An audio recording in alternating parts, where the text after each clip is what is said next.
여러분, 나에게도 알리지 않고 결혼식을 올리 이런 황당한 일이 있을까? 내 얘기 좀 들어봐 주세요.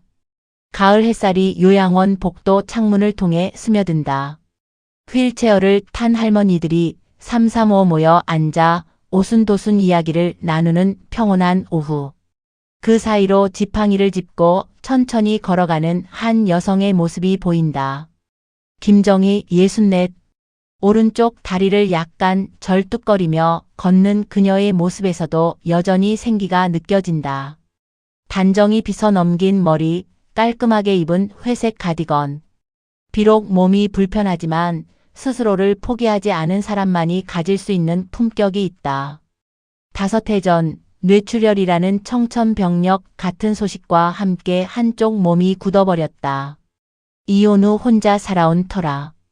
더 이상 혼자 생활하기 어려워진 그녀는 아들의 권유로 이곳 평안 요양원에 들어왔다. 처음엔 서러웠다. 남들 다 가족과 함께 지내는데 자신만 이런 곳에서 살아야 한다는 게 억울하기도 했다. 정희는 금세 적응했다. 워낙 낙천적인 성격 덕분이었다. 살다 보면 이런 일도 있는 거지 뭐. 그녀의 입버릇이었다. 룸메이트인 박순자 할머니와도 금세 친해져서 둘이서 요양원 화단을 가꾸며 소소한 즐거움을 찾아갔다. 무엇보다도 그녀에게는 큰 위안이 있었다. 바로 아들 민수의 전화였다. 일주일에 서너 번은 꼬박깨박 걸려오는 그 목소리가 정희의 삶을 지탱하는 기둥이었다. 엄마, 오늘 뭐 하셨어요? 몸은 괜찮으시고? 응, 괜찮다. 오늘 화단에 코스모스 심었는데 예쁘더라. 그러시구나. 엄마가 기뻐하시니까 제가 더 기뻐요. 그런 대화를 나눌 때마다 정희의 얼굴에는 환한 미소가 번졌다. 아들이 있어 다행이었다. 비록 멀리 살고 있지만 자신을 잊지 않고 챙겨주는 그 마음만으로도 충분했다. 그런데 이상했다. 평소 같으면 목요일쯤 걸려와야 할 전화가 오지 않았다. 금요일, 토요일도 지났다. 일요일 저녁이 되어서야 정희는 본격적으로 걱정이 되기 시작했다. 혹시 무슨 일이라도 생긴 건 아닐까?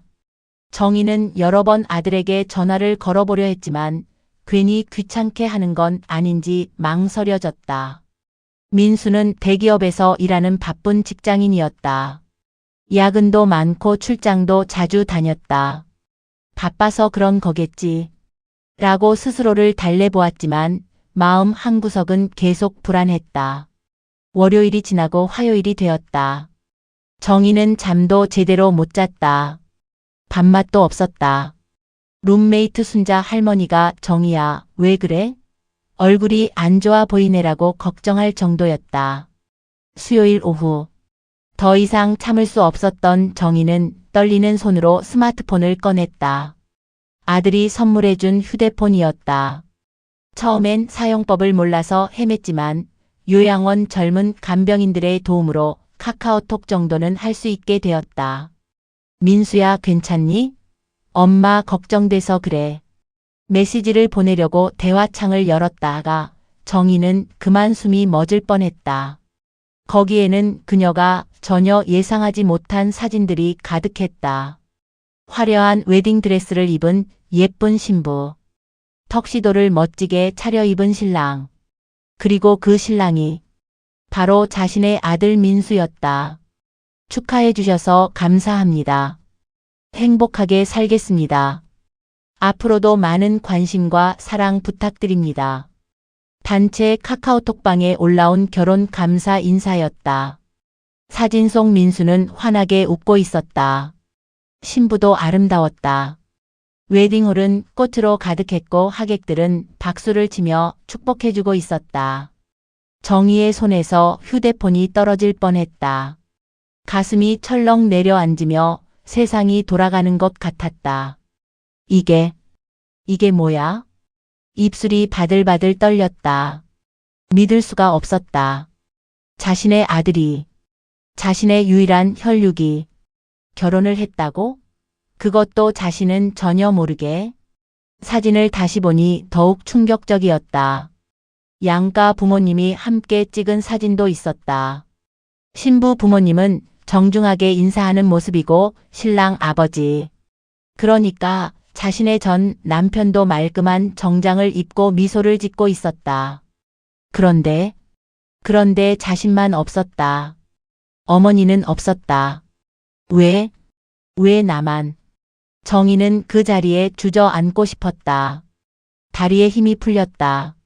가슴 깊은 곳에서 뜨거운 덩어리가 치밀어 올랐다. 서러움과 충격, 그리고 배신감이 한꺼번에 몰려왔다. 아들이 결혼한다는 건 당연히 기뻐해야 할 일이었다. 어머니라면 누구나 자식의 결혼을 축복해야 하는 거였다. 그런데 왜 이렇게 마음이 아팠을까? 왜 이렇게 허탈했을까? 창가로 갔다. 요양원 창밖으로 보이는 하늘은 맑고 푸르렀다. 하지만 그녀의 마음은 먹구름으로 가득했다. 그래. 나는 이 모양 이 꼴이니까. 결혼식장에 휠체어 타고 나타나면 민망하니까. 그래서 안 부른 거구나. 마음 한편으로는 이해가 되기도 했다. 요양원에 살고 있는 반신불수 어머니를 결혼식에 데려오기가 쉽지 않았을 것이다. 신부 쪽 하객들 눈에도 어떻게 보일지 모르고. 하지만 이해한다고 해서 아픈 마음이 사라지는 건 아니었다. 오히려 더 쓸쓸했다. 자신이 아들에게 짐이 되었다는 생각, 부끄러운 존재가 되었다는 생각에 가슴이 미어졌다. 나도 엄마인데, 나도 내 어머니인데. 눈물이 핑 돌았다. 정희는 고개를 떨어뜨리고 한참을 그 자리에 서 있었다. 기쁨보다는 서러움이, 축복보다는 배신감이 먼저 밀려왔다. 그날 오후 요양원의 평온함은 정희에게만 폭풍우였다. 마이너스. 충격 더 샤크. 신일 떨리는 전화. 저녁 무렵 정희는 더 이상 참을 수 없었다. 룸메이트 순자 할머니가 저녁 식사를 하러 가자고 불렀지만 도저히 밥이 넘어갈 것 같지 않았다. 순자야, 나 좀 이따 갈게. 먼저 가 있어. 왜? 어디 아파? 얼굴이 창백해 보이는데. 아냐, 괜찮아. 아들한테 전화 좀 하고 갈게.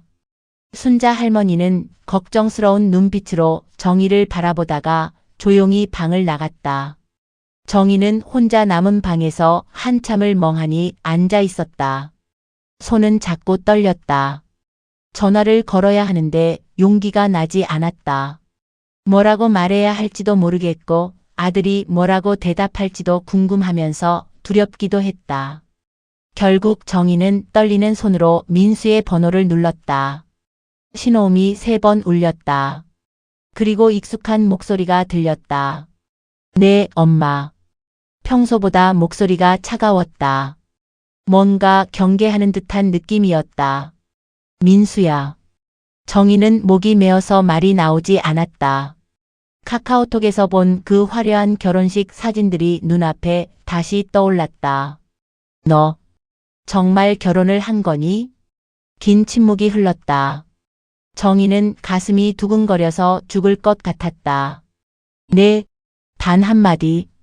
민수의 대답은 담담하고 간결했다. 변명도 없었고 미안하다는 말도 없었다. 언제 한 거니? 지난 토요일이요. 지난 토요일. 정희가 아들 전화를 기다리며 뒤척거리던 바로 그날이었다. 그날 자신이 걱정에 잠 못 이루고 있을 때 아들은 화려한 결혼식을 올리고 있었던 것이다. 왜 말 안 했니? 엄마는 왜 안 불렀어? 정희의 목소리가 떨렸다. 서운함과 슬픔이 한꺼번에 터져 나왔다. 엄마. 민수는 잠깐 머뭇거리더니 차분하게 말했다. 엄마, 다음 주에 찾아뵙겠습니다. 그때 자세히 말씀드릴게요. 지금 말해. 왜 엄마를 안 불렀냐고. 정희의 목소리가 높아졌다. 요양원에서는 큰 소리를 내지 않으려고 항상 조심했는데 이날은 참을 수가 없었다. 엄마, 일단 전화 끊겠습니다. 다음 주에 뵙죠. 야, 민수야. 민수야. 또 마이너스 또 마이너스 또 마이너스. 전화가 끊어졌다.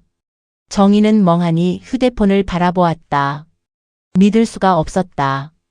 자신의 아들이, 자신의 피와 살을 나눈 아들이 이렇게 차갑게 전화를 끊다니. 신삼 무너지는 마음. 정희는 침대에 주저앉았다. 온몸에서 힘이 빠져나가는 것 같았다. 뒤통수를 3개 얻어맞은 것처럼 머리가 띵했다. 왜? 내가 뭘 잘못했길래? 생각해보니 억울했다. 물론 자신이 요양원에 살고 있고 몸이 불편해서 아들에게 짐이 될 수는 있었다. 하지만 그래도 엄마는 엄마 아니었나? 결혼은 인생에서 가장 중요한 순간 중 하나였다. 그 순간에 어머니를 배제한다는 것이 어떻게 그럴 수가 있었을까? 정희는 민수가 어릴 때를 떠올렸다. 이혼 후 혼자 아들을 키우느라 얼마나 고생했던가. 새벽부터 밤늦게까지 일하며 아들 학비를 대고 아플 때는 병원에 업고 가고 밤새워 간병도 했었다. 엄마가 아프면 내가 엄마 간병할게요. 엄마, 나중에 커서 엄마 효도 많이 할게요. 어릴 때 그렇게 말하던 아이가 이제는 자신을 짐으로 여기게 되었구나. 식사 시간이 훌쩍 지나자 순자 할머니가 걱정스러운 얼굴로 들어왔다. 뒤따라 같은 층에 사는 김복순 할머니와 이영자 할머니도 함께 왔다. 정희야, 왜 안 와? 밥도 안 먹고.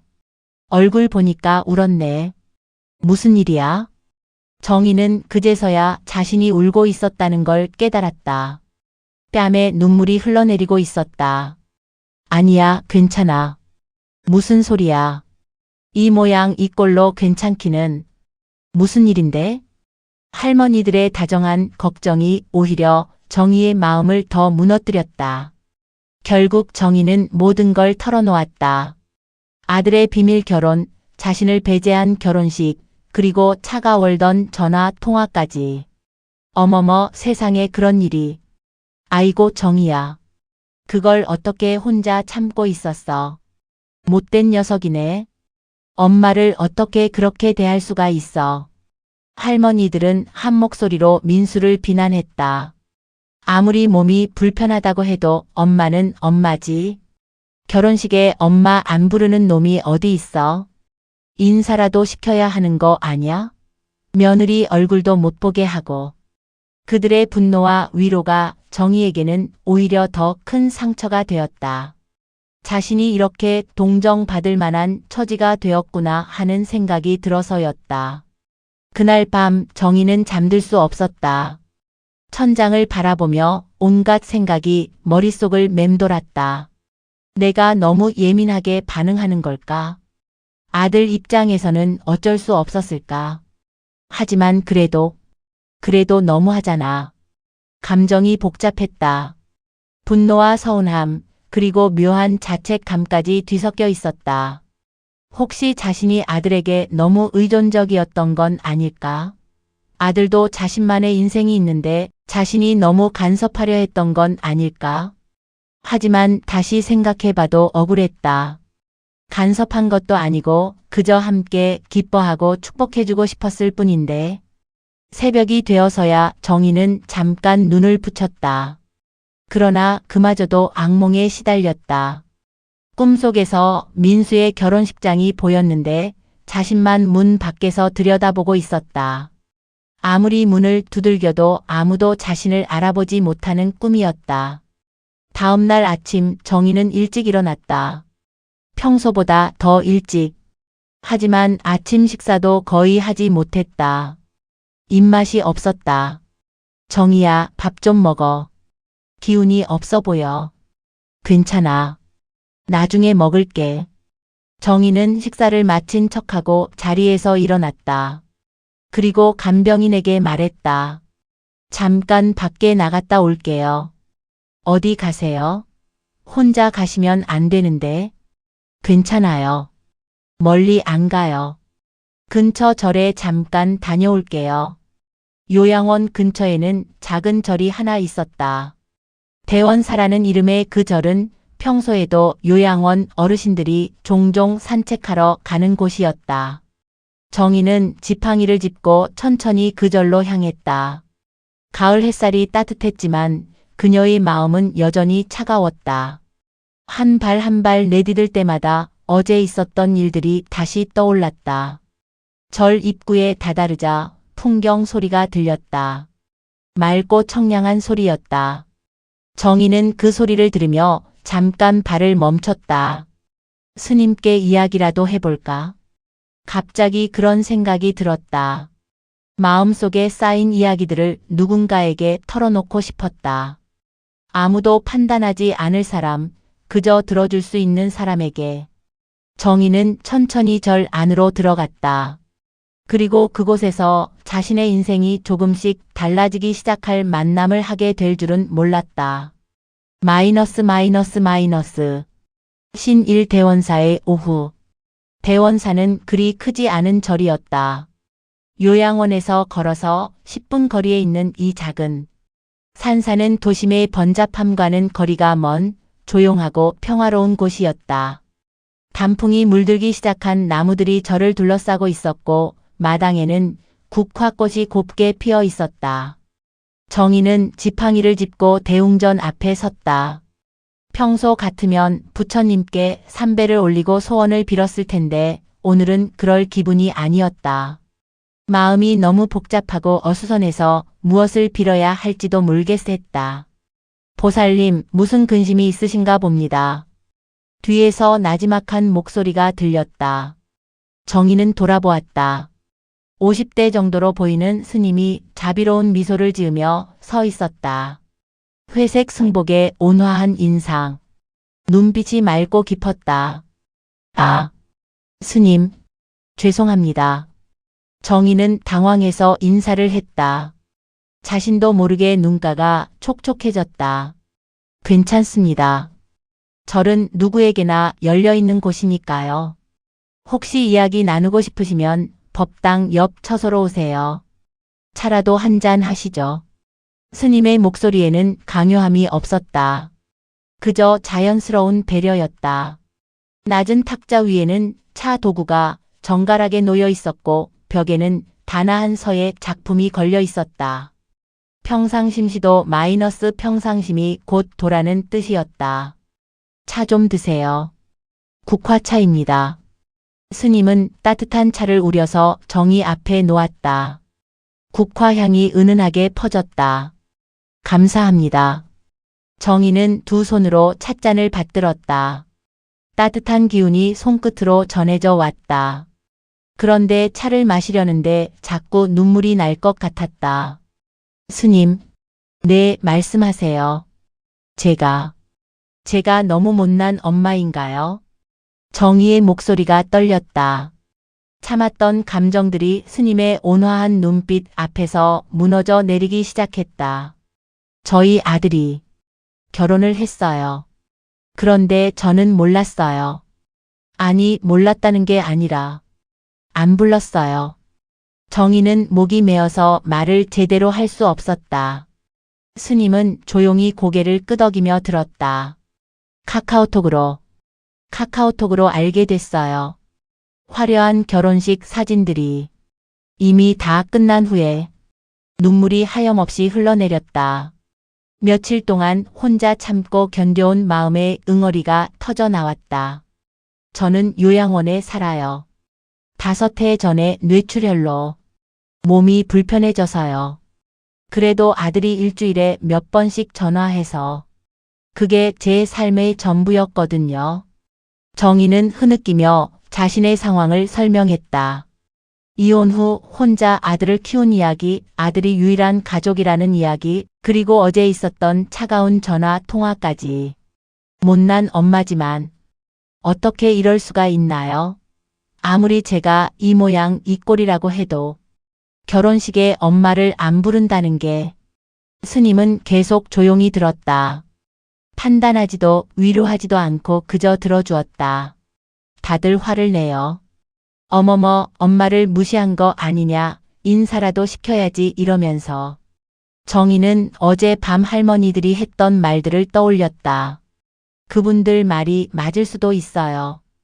아무리 그래도 엄마는 엄마인데 며느리 얼굴도 못 보게 하고. 정희의 울음소리가 점점 커졌다. 참았던 서러움이 한꺼번에 터져 나왔다. 제가 짐이 되는 건 알아요. 요양원에 살고 몸도 불편하고 결혼식장에 가면 민망할 수도 있고요. 하지만 스님은 여전히 말없이 듣고 있었다. 그의 눈빛에는 깊은 자비가 담겨 있었다. 하지만 저도 그 아이 엄마예요. 이혼하고 혼자 키웠어요. 밤낮 일하면서 아플 때 업고 병원 가고 그렇게 키운 아이가. 정희는 더 이상 말을 잇지 못했다. 오열하며 고개를 떨궜다. 한참을 울고 나서야 정희는 고개를 들었다. 스님이 뭔가 말해줄 거라고 기대했다. 위로든 조언이든 아니면 아들을 비난하는 말이든. 그런데 스님의 첫 마디는 정희가 전혀 예상하지 못한 것이었다. 아드님 참 똑똑하고 현명한 분이네요. 네? 정희는 자신의 귀를 의심했다. 지금 뭐라고 하신 거지? 아들이 똑똑하고 현명하다고? 스님 무슨 말씀이세요? 정희의 목소리에는 당황과 분노가 섞여 있었다. 자신이 이렇게 가슴 아픈 이야기를 했는데 스님은 아들을 칭찬하고 있었다. 잘못 들으신 게 아니에요. 정말로 아드님이 현명하다고 생각합니다. 스님의 표정은 진지했다. 농담이나 위로가 아니었다. 정말로 그렇게 생각하고 있었다. 세상에. 이 상황에서 아들을 칭찬하다니. 정희는 눈물이 더 쏟아질 것 같았다. 스님마저 자신을 이해해주지 않는 것 같아서 더욱 서러웠다. 다들 그래요. 제가 예민하다고, 제가 이상하다고. 정희는 스님에게 실망했다. 마지막 희망이었는데, 유일하게 자신을 이해해 줄 거라고 생각했는데, 아니에요, 보살님. 제 말을 끝까지 들어보세요. 스님은 찻잔을 천천히 들어 마셨다. 그리고 잠깐 생각에 잠긴 듯 침묵했다. 제가 왜 아드님이 현명하다고 하는지 설명드릴게요. 하지만 그 전에 보살님도 차를 좀 드세요. 마음을 진정시키시고요. 정희는 어쩔 수 없이 찻잔을 들었다. 국화차의 은은한 향이 코끝에 맴돌았다. 하지만 마음은 여전히 어수선했다. 스님마저 아들 편을 드는구나. 그런 생각이 들자 더욱 외로웠다. 온 세상이 자신을 등지는 것 같았다. 아들도 룸메이트들도 이제는 스님까지도. 스님, 저는 이해할 수 없어요. 어떻게 엄마를 배제하고 결혼하는 게 현명한 거예요? 정희의 목소리에는 원망이 섞여 있었다. 차근차근 설명드릴게요. 하지만 마음 열고 들으셔야 해요. 스님은 정희의 눈을 바라보며 조용히 말했다. 그 눈빛에는 흔들림이 없었다. 마치 깊은 바다처럼 고요하고 평온했다. 정희는 속으로 반발했지만 그래도 듣기로 했다. 어차피 갈 곳도 없고 들어줄 사람도 없었다. 스님의 말이 이해되지 않더라도 일단은 들어보기로 했다. 하지만 정희는 알지 못했다. 지금부터 들을 스님의 말이 자신의 인생을 완전히 바꿔놓을 거라는 것을. 신일 스님의 깊은 통찰. 스님은 잠깐 창밖을 바라보았다. 단풍이 물든 나무들이 바람에 살랑거리고 있었다. 그 고요한 풍경을 바라보며 스님은 천천히 입을 열었다. 보살님, 제가 절에서 상담을 하면서 많은 분들을 만났습니다. 특히 자식 때문에 고민하는 부모님들을 정말 많이 봤어요. 정희는 여전히 찬 찻잔을 두 손으로 감싸쥐고 있었다. 마음은 복잡했지만 스님의 말에 귀를 기울였다. 그 중에서 가장 안타까운 경우를 아시나요? 바로 자식이 결혼을 못하는 경우입니다. 스님의 목소리는 차분했다. 하지만 그 안에는 깊은 경험에서 우러나온 지혜가 담겨 있었다. 왜 많은 자식들이 결혼을 못하는지 아십니까? 정희는 고개를 저었다. 자신은 오히려 아들이 결혼한 것 때문에 고민하고 있었는데 결혼을 못하는 이야기라니. 여러 이유가 있겠지만 가장 큰 이유 중 하나는 바로 부모에 대한 컴플렉스입니다. 스님은 정희의 반응을 살피며 천천히 설명을 이어갔다. 부모의 가난, 부모의 아픈 모습, 부모의 사회적 지위. 이런 것들 때문에 자식들이 결혼을 포기하는 경우를 정말 많이 봤습니다. 그런 경우가 있나요? 정희는 조금 놀란 듯 물었다. 네, 정말 많아요. 부모가 아프거나 경제적으로 어려우면 자식들이 내가 결혼하면 배우자가 우리 가족을 어떻게 볼까 하고 걱정하게 됩니다. 스님은 실제 사례들을 떠올리며 말했다. 어떤 분은 아버지가 알코올 중독이라서 30이 넘도록 결혼을 못했어요. 여자친구를 집에 데려올 수가 없다고 하더군요. 또 어떤 분은 어머니가 치매에 걸리셔서 결혼을 포기했습니다. 정희의 표정이 조금씩 변하기 시작했다. 그런 자식들의 공통점이 뭔지 아세요? 부모를 원망한다는 겁니다. 스님의 말이 정희의 가슴을 찔렀다. 왜 우리 부모는 이 모양일까? 왜 우리 집만 이럴까? 다른 집은 다 멀쩡한데 우리 집만. 이런 생각을 하게 되죠. 정희는 숨이 막히는 것 같았다. 설마 민수도 자신을 그렇게 생각하고 있었던 건 아닐까? 그러다 보면 부모에 대한 미안함과 원망이 섞여서 더욱 복잡해집니다. 미안하면서도 원망스럽고 사랑하면서도 부끄럽고. 스님의 설명이 계속될수록 정희는 점점 더 침울해졌다. 결국 그런 마음의 짐을 견디지 못하고 아예 결혼을 포기해버리는 거예요. 그래서 노총각, 노처녀로 늙어가는 분들을 정말 많이 봤습니다. 그런데 아드님은 달라요. 스님의 어조가 바뀌었다. 조금 더 밝아졌다. 아드님은 어머니를 원망하지 않았어요. 오히려 현명하게 선택한 겁니다. 어떻게 그게 현명한 선택이라는 거예요?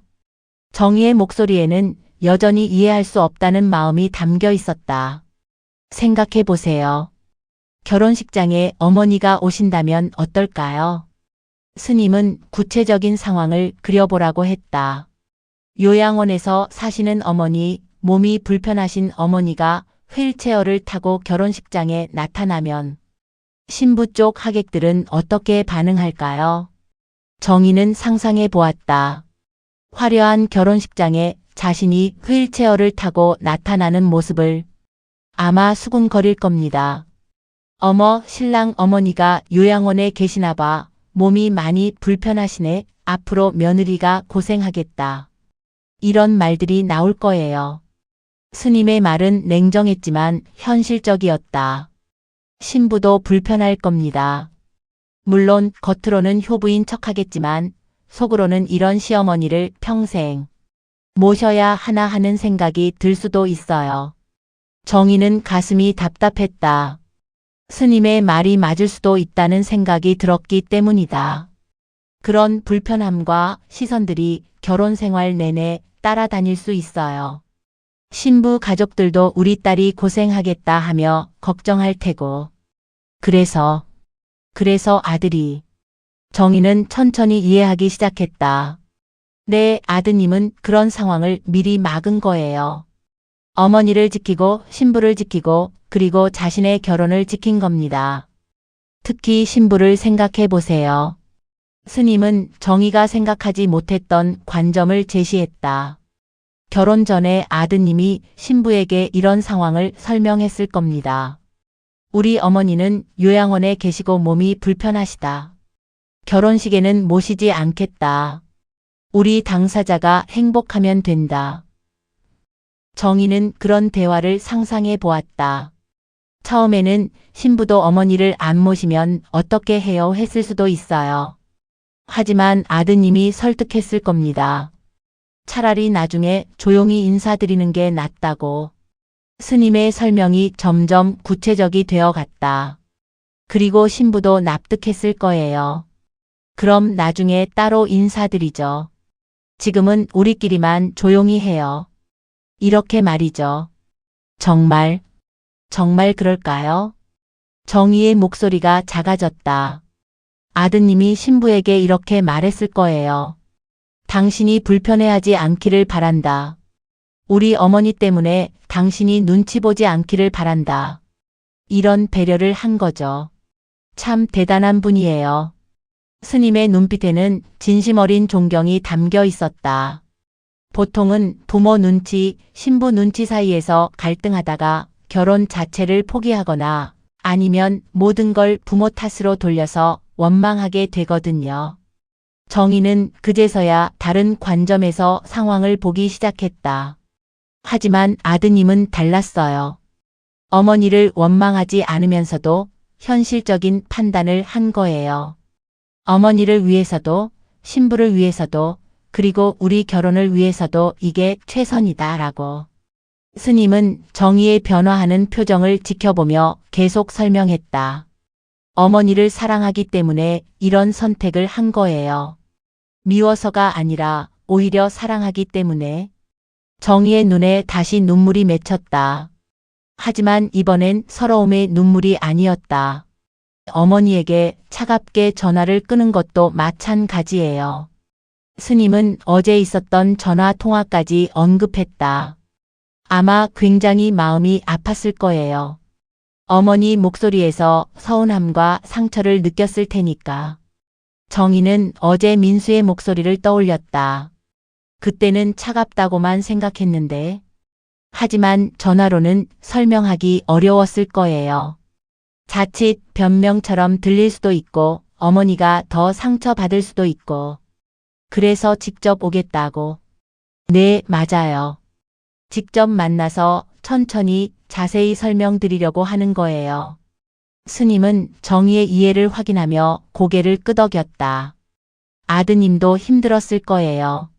어머니를 못 모시고 결혼하는 게 얼마나 마음 아팠겠어요. 정희는 그제서야 민수의 입장을 생각해 보기 시작했다. 진정한 효도가 뭐라고 생각하세요? 스님이 갑자기 질문을 했다. 효도요? 네. 부모님께 효도하는 방법 중에서 가장 좋은 게 뭘까요? 정희는 잠깐 생각해 보았다. 용돈을 드리는 것? 자주 안부 인사를 드리는 것? 곁에 있어 드리는 것? 글쎄요. 잘 모르겠어요.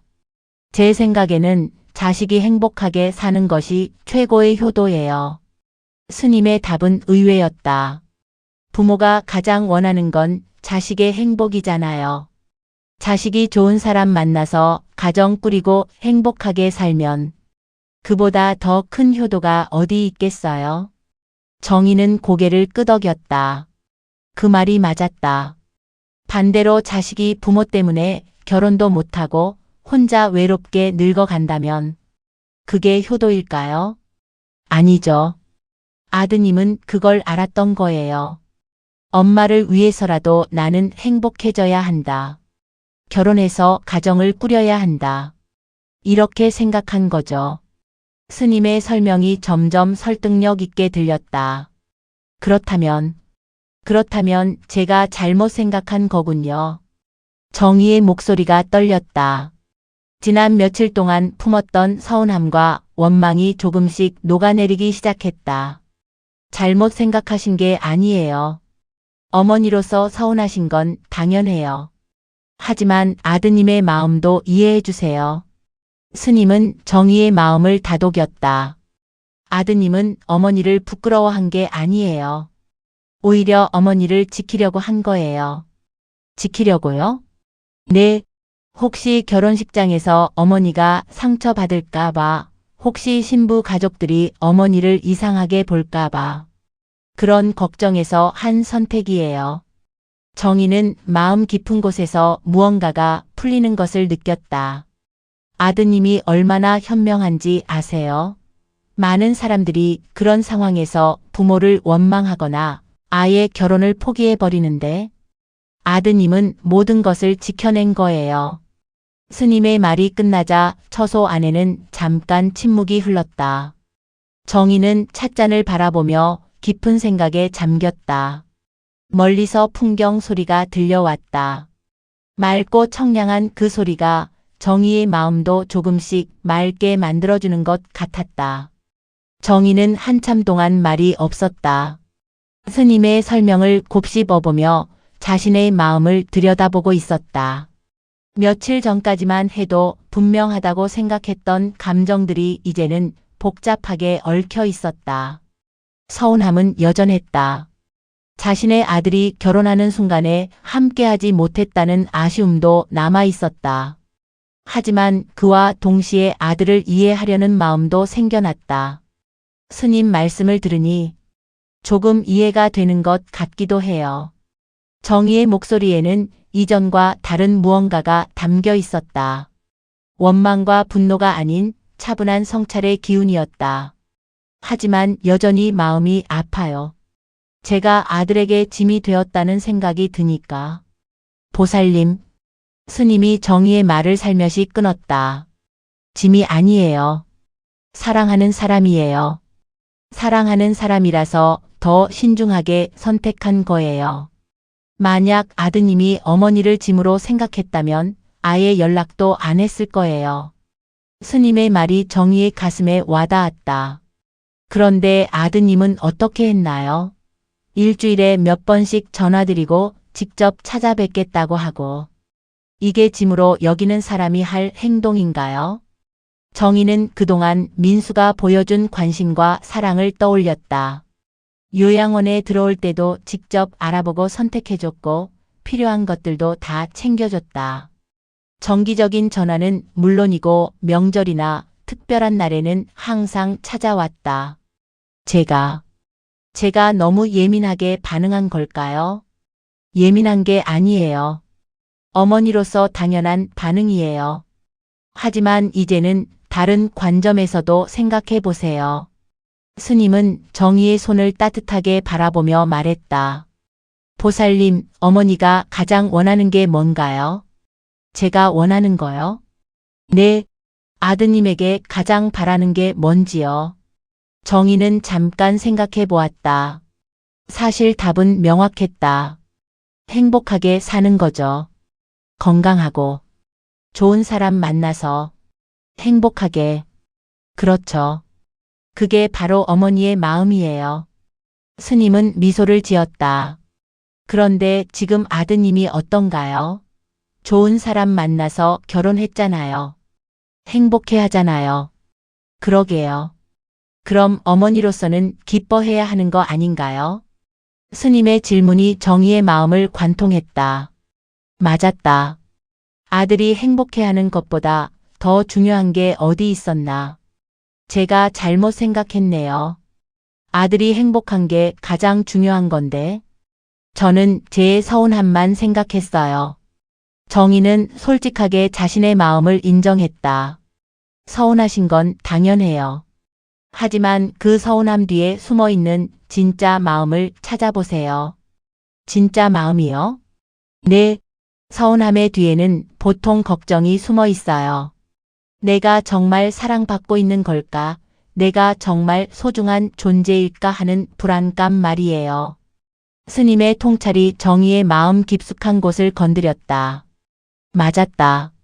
자신이 정말 서운했던 건 결혼식에 못 간 것보다도 자신이 아들에게 소중하지 않다고 느꼈기 때문이었다.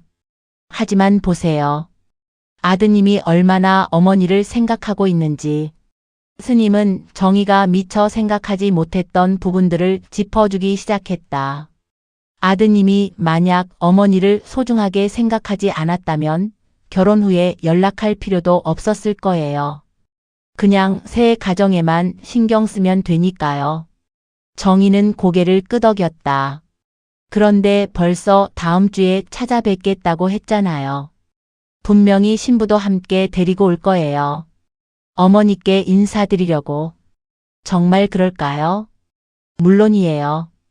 아드님이 신부에게 이렇게 말했을 거예요. 우리 어머니께 꼭 인사드려야 한다. 비록 결혼식에는 못 모셨지만 우리 어머니는 정말 소중한 분이다. 스님의 설명을 들으며 정희는 조금씩 다른 그림을 그려보기 시작했다. 신부도 이해했을 거예요. 네, 꼭 인사드리죠. 어머니께서 얼마나 걱정하고 계실지. 이렇게 말이죠. 정희의 마음이 조금씩 따뜻해졌다. 그리고 보살님, 이제 며느리가 생긴 거잖아요. 스님이 새로운 관점을 제시했다. 아드님 혼자가 아니라 이제 2명이 어머니를 챙겨드릴 수 있어요. 며느리도 함께 말이에요. 정희는 그런 상상을 해본 적이 없었다. 며느리라는 존재에 대해 생각해 볼 겨를도 없었다. 물론 처음에는 서먹할 수 있어요. 하지만 시간이 지나면 며느리도 어머니를 진심으로 모실 거예요. 아드님이 어머니를 사랑하는 모습을 보면서 말이에요. 정말 그럴까요? 정희의 목소리에 희망이 스며들기 시작했다. 분명히 그럴 거예요. 좋은 사람이니까 아드님이 선택했을 테고 어머니를 소중히 여기는 사람을 아드님이 좋아했을 거예요. 스님의 말을 들으며 정희는 자신도 모르게 미소를 짓고 있었다. 며칠 전까지만 해도 상상할 수 없었던 일이었다. 제가 너무 성급하게 판단했네요. 아들 입장에서는 생각해 보지도 않고 당연한 거예요. 어머니니까요. 하지만 이제는 아시잖아요. 아드님이 얼마나 어머니를 사랑하는지. 정희는 깊게 숨을 들이마셨다. 며칠 동안 답답했던 가슴이 조금씩 펴지는 것 같았다. 스님, 감사해요. 스님 말씀 듣지 못했다면 저는 계속 원망하며 살았을 거예요. 아니에요. 보살님이 마음을 열고 들으셨기 때문이에요. 스님은 겸손하게 답했다. 이제 아드님이 오시면 어떻게 하실 거예요? 글쎄요. 뭐라고 말해야 할지. 정희는 잠깐 망설였다. 그냥 안아주세요. 스님의 조언은 간단했다. 말로 설명하려 하지 마시고 그냥 안아주세요. 고생했다, 내 아들. 행복하게 살아라, 이렇게 말씀하시고요. 정희의 눈에 또다시 눈물이 맺혔다. 하지만 이번에는 기쁨의 눈물이었다. 네, 그렇게 할게요. 그리고 며느리가 오면 따뜻하게 맞아주세요. 우리 며느리 덕분에 아들이 행복해졌다 하면서요. 정희는 상상해 보았다. 자신이 며느리를 처음 만나는 순간을 어색할 수도 있고 떨릴 수도 있겠지만 분명히 따뜻하게 맞이할 수 있을 것 같았다. 그런데 스님, 정말 신기해요. 며칠 전까지만 해도 이렇게 생각할 수 있을 거라고는 상상도 못했어요. 마음이라는 게 그런 거예요. 관점이 바뀌면 모든 게 달라 보이죠. 정희는 스님께 깊이 인사를 드리고 대원사를 나섰다. 들어올 때와는 완전히 다른 마음이었다.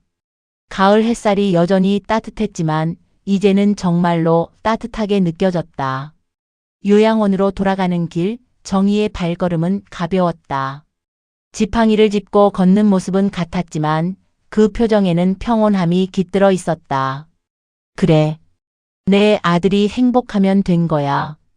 정희는 속으로 되뇌었다.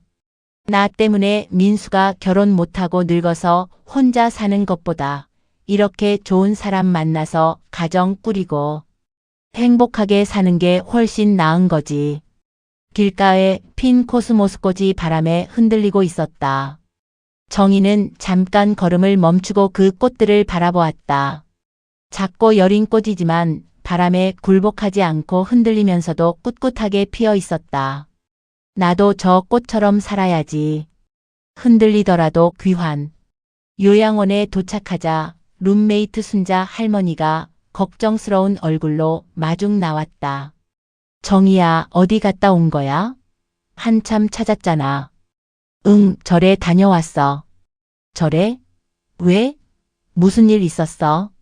순자 할머니는 정희의 달라진 표정을 눈치챘다. 어제까지만 해도 울상이었는데 오늘은 묘하게 평온해 보였다. 순자야, 나 이제 괜찮아. 뭐가? 아들 결혼일 말이야. 순자 할머니는 깜짝 놀랐다. 어제까지만 해도 그렇게 서러워하더니 갑자기 괜찮다니. 스님께서 말씀해 주셨어. 우리 민수가 현명한 선택을 한 거라고. 정희는 스님에게 들은 이야기를 간단히 설명해 주었다. 순자 할머니도 듣고 보니 고개를 끄덕였다. 그러고 보니 그럴 수도 있겠네. 요즘 며느리들이 워낙 까다롭다고 하던데. 아냐, 순자야. 며느리 탓이 아니야. 민수가 우리 모두를 위해서 현명하게 선택한 거야. 정희의 말에는 이전과 다른 깊이가 있었다. 그런데 다음 주에 온다며? 며느리도 같이? 응, 아마 그럴 거야. 정희는 설레기 시작했다. 서운함과 분노 대신에 이제는 기대감이 자리 잡았다. 뭐 준비할까? 혹시 며느리가 좋아할 만한 거 있을까? 어머, 정희야. 벌써 며느리 생각하고 있네. 순자 할머니가 웃으며 말했다. 당연하지. 이제 우리 가족이잖아. 정희는 우리 가족이라는 말을 하면서 마음이 따뜻해졌다. 가족이 하나 늘었다는 생각이 들었다. 요양원 근처에 꽃집 있지? 거기서 꽃다발이라도 하나 사볼까? 좋은 생각이야. 첫 만남인데 뭔가는 준비해야지. 정희와 순자 할머니는 다음 주 방문을 위한 계획을 세우기 시작했다. 그날 밤 정희는 침대에 누워서 천장을 바라보았다. 어제까지만 해도 잠들기 어려웠는데 오늘은 마음이 편안했다. 민수야, 미안하다. 엄마가 너를 이해하지 못했구나. 정희는 속으로 아들에게 사과했다. 너도 힘들었을 텐데. 어머니와 신부 사이에서 얼마나 고민했을까. 그동안 자신의 서운함에만 매몰되어 있었다는 걸 깨달았다. 아들의 입장, 며느리의 입장, 그리고 상황의 현실적인 측면들을 전혀 고려하지 못했었다. 그래도 다행이야. 스님 말씀 덕분에 깨달을 수 있어서. 정희는 감사한 마음이 들었다. 만약 스님을 만나지 못했다면 계속 원망하며 살았을지도 모른다. 다음 날 아침 정희는 일찍 일어나 요양원 마당으로 나갔다. 가을 하늘이 맑고 높았다. 구름 한 점 없는 푸른 하늘을 올려다보며 정희는 깊게 숨을 들이마셨다. 이제 정말 안심이다. 정희는 하늘을 보며 미소를 지었다. 민수가 혼자 늙어가는 게 가장 걱정이었는데 이제 좋은 사람 만나서 가정도 꾸리고 행복하게 살 수 있겠구나. 바람이 살랑살랑 불어왔다. 마치 하늘에서 축복해주는 것 같았다. 며느리도 좋은 사람이겠지. 우리 민수가 선택한 사람인데. 정희는 며느리에 대한 기대감으로 가슴이 두근거렸다. 어떤 모습일까? 어떤 성격일까? 자신을 좋아해 줄까? 마당에서 다른 어르신들이 라디오 체조를 하고 있었다. 정희도 그 대열에 합류했다. 몸이 불편해서 모든 동작을 따라 할 수는 없었지만 할 수 있는 만큼만 참여했다. 이제 새로 시작하는 거야. 정희는 체조를 하면서 다짐했다. 며느리에게 좋은 시어머니가 되어야지. 그리고 민수에게도 든든한 어머니가 되어야지. 요양원 생활이 비관적으로만 느껴졌던 며칠 전과는 달리 이제는 새로운 희망이 보였다. 가족이 늘어났고 새로운 관계가 시작될 예정이었다. 정희 할머니, 오늘 기분 좋아 보이세요? 젊은 간병사가 밝게 인사했다. 응, 좋은 일이 생겼거든. 어떤 일이요? 우리 아들이 결혼했어. 다음 주에 며느리 데리고 온대. 정희는 자랑스럽게 말했다. 며칠 전까지만 해도 상처였던 일이 이제는 기쁜 소식이 되었다. 정희는 그 어느 때보다 설레는 마음으로 하루하루를 보냈다. 며느리를 위해 작은 선물도 준비하고 요양원 근처 꽃집에서 꽃다발도 주문했다. 정희야, 오늘 아들 온다며? 응, 오후에 온다고 했어. 정희는 아침부터 옷을 정성스럽게 차려입었다. 머리도 단정히 빗고 평소보다 더 깔끔하게 단장했다. 점심시간이 지나고 오후가 되자 정희는 로비에서 기다렸다. 가슴이 두근거렸다. 설렘과 긴장이 동시에 밀려왔다. 그리고 드디어 요양원 입구로 익숙한 실루엣이 나타났다. 민수였다. 그리고 그 옆에는 단아하고 예쁜 여성이 함께 있었다. 엄마. 민수가 정희를 보자마자 달려왔다. 정희는 일어서서 아들을 맞이했다. 민수야. 정희는 스님의 조언을 떠올렸다. 말로 설명하지 말고 그냥 안아주라고 했었다. 정희는 아들을 꼭 안아주었다. 고생했다, 내 아들. 행복하게 살아라. 민수의 눈에 눈물이 맺혔다. 어머니가 이해해 주신다는 걸 느꼈다. 엄마, 죄송해요. 설명도 없이. 아니야. 네가 잘한 거야. 엄마가 이해 못해서 미안하다. 정희는 아들의 등을 토닥여 주었다. 만남. 엄마, 소개해 드릴게요. 제 아내 수진이에요. 민수가 아내를 소개했다. 수진은 정중하게 정희에게 인사했다. 어머니, 안녕하세요. 늦은 인사 죄송합니다. 아이고, 우리 며느리. 어서 와라. 정희는 며느리의 손을 따뜻하게 잡았다. 미안하다, 며느리야. 결혼식에 못 가서. 아니에요, 어머니. 저희가 조용히 했어요. 나중에 따로 인사드리려고 했거든요. 수진의 목소리에는 진심이 담겨 있었다. 고맙다, 며느리야. 우리 민수 잘 부탁한다. 네, 어머니. 잘 모시겠습니다. 세 사람이 함께 앉아 이야기를 나누면서 정희는 완전히 이해하게 되었다. 민수와 수진이 얼마나 신중하게 이 결정을 내렸는지, 그리고 정희를 얼마나 배려했는지를. 어머니, 저희가 결혼식을 작게 한 이유는. 아니야, 수진아. 설명 안 해도 돼. 엄마가 다 이해한다. 정희는 며느리의 말을 막았다. 너희가 잘한 거야. 엄마를 위해서도 너희를 위해서도. 민수는 어머니의 말에 안도했다. 결혼 후 가장 걱정되었던 부분이 해결된 것 같았다. 이제 우리 가족이 된 거구나. 정희는 수진의 손을 다시 한번 잡으며 말했다. 네, 어머니. 앞으로 자주 와라. 엄마가 요양원에 있다고 해서 부담 갖지 말고. 네, 꼭 그러겠습니다. 정희는 이 순간이 정말 행복했다. 며칠 전까지만 해도 상상할 수 없었던 평화로운 시간이었다. 그날 저녁 민수와 수진이 돌아간 후 정희는 창가에 앉아 하늘을 바라보았다. 별이 몇 개 보였다. 정말 다행이다. 정희는 마음 깊은 곳에서 우러나오는 평화를 느꼈다. 스님 말씀이 맞았어. 민수는 현명한 선택을 한 거야. 이제 정희에게는 새로운 희망이 생겼다. 아들만이 아니라 며느리도 있었고 언젠가는 손자, 손녀도 생길지도 모른다. 내 삶이 끝난 게 아니구나. 새로 시작하는 거구나. 정희는 창밖 별을 바라보며 미소를 지었다. 그 미소에는 깊은 만족과 평온함이 담겨 있었다. 다음 날 새벽 정희는 평소보다 일찍 일어났다.